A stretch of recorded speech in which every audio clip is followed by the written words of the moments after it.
To take macro photos on the Poco F8 Ultra, I don't recommend you to use this dedicated super macro mode because it's not working properly. It just looks terrible. Take a look. This is the short comparison.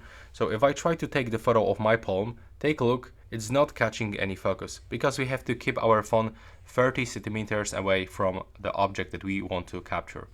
Definitely the better option will be to use this lens that is available over here.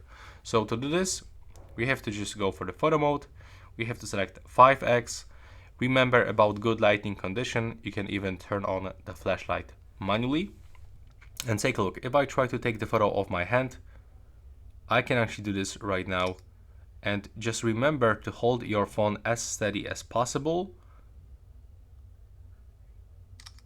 There we go. You can even zoom in like for 8 times or 7 times to get even more details. There we go. Now let's take a look for a comparison. It was taken with a 5x and this was taken with 7x. And here you can even find some pieces of the dust, something that is not visible to the human eye, and the structure of my skin. That's actually pretty good looking a macro photo, and that's how you can actually take them thanks to this lens that is available on the Poco F8 Ultra.